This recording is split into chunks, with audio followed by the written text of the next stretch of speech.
He broke this? Yeah, he's actually really embarrassed about it, so just keep it between us, okay? I know where we can make a new one, and we won't let him break it this time. Miles and Gwen have their own special ways of remembering each other, even when they are in completely different universes. The way the directors showed this was really touching and beautiful. Miles is an artist who loves painting and drawing, so it makes perfect sense that he shows how he feels about Gwen through his art and graffiti. On the other hand, Gwen is a musician, so she expresses her feelings for Miles through her music. Since she's a drummer, she channels her emotions by playing the drums. Hey! Yo, Def Leppard!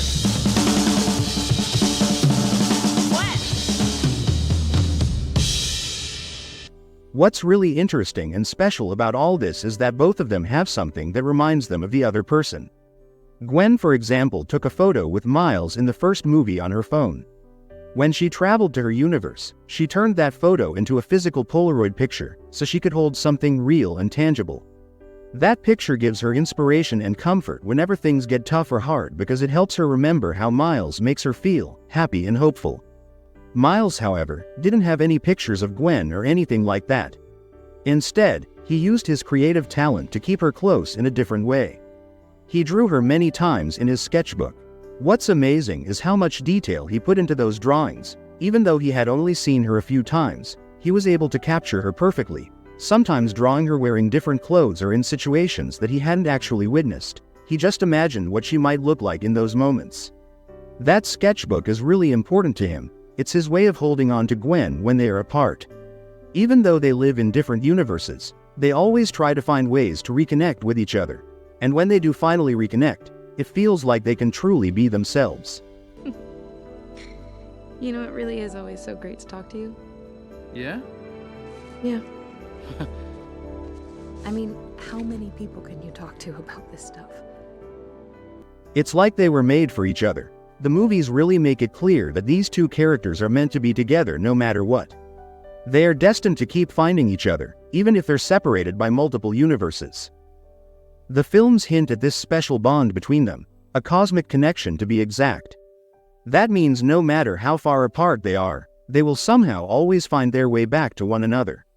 The movies don't say this outright, but they show little details that make it obvious. For example, Gwen was drawn to Miles even before he got bitten by the spider that gave him powers, so their connection isn't just about being spider people, it goes way deeper than that.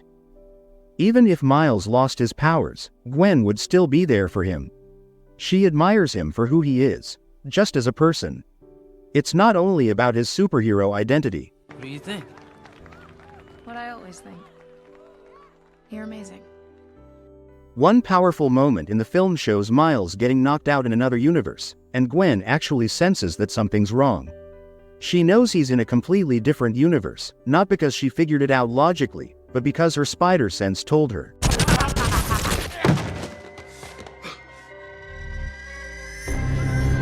Oh no.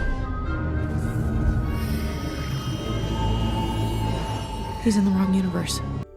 It's like there's some mysterious force linking them beyond what words can explain.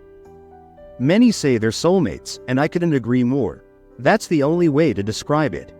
The movies say so much about their relationship with just a few scenes. It's really clever how they don't have to say it out loud or be obvious about it. That subtlety makes their connection even more beautiful because it goes beyond the typical romance you see in a lot of films. They have real depth, time to grow, strong chemistry, challenges they face, and a sense of comfort and understanding they find only with one another. Right now, their bond is broken because Gwen really messed things up, even though she didn't mean to. But the truth is, she hurt Miles a lot. This adds even more depth to their story and makes us all eager to see how they're going to fix things. At this point, Miles doesn't really trust her anymore. So if anything is going to happen between them, it's gonna be Gwen who has to make the first move. She'll have to take action, just like Miles did for her in Across the Spider-Verse. Remember how Miles literally jumped through a portal to be with her, without even knowing where he was going? He was always trying to connect with Gwen. Well, now the situation has flipped. It's Gwen's turn to try to reconnect with Miles after she unintentionally broke his heart. Their story isn't over yet, so it's too soon to make any harsh judgments. We haven't seen the whole picture. But looking at everything that's happened and all the character growth, it's clear something big is coming between them. It's gonna be meaningful, impactful, and a satisfying payoff for all the romantic tension and development we've seen. In every other universe, Gwen Stacy falls for Spider-Man. And in every other universe, it doesn't end well. Well, it's the first time for everything, right? By the time Beyond the Spider-Verse comes out, almost 10 years will have passed since the first film in the franchise. The relationship between Miles and Gwen in these movies is a perfect example of a slow burn romance. It's taken time to build, with lots of layers, struggles, and real emotions, making their connection feel real and earned. Einstein said time is relative, right? Maybe I'm not late. Maybe you guys are early.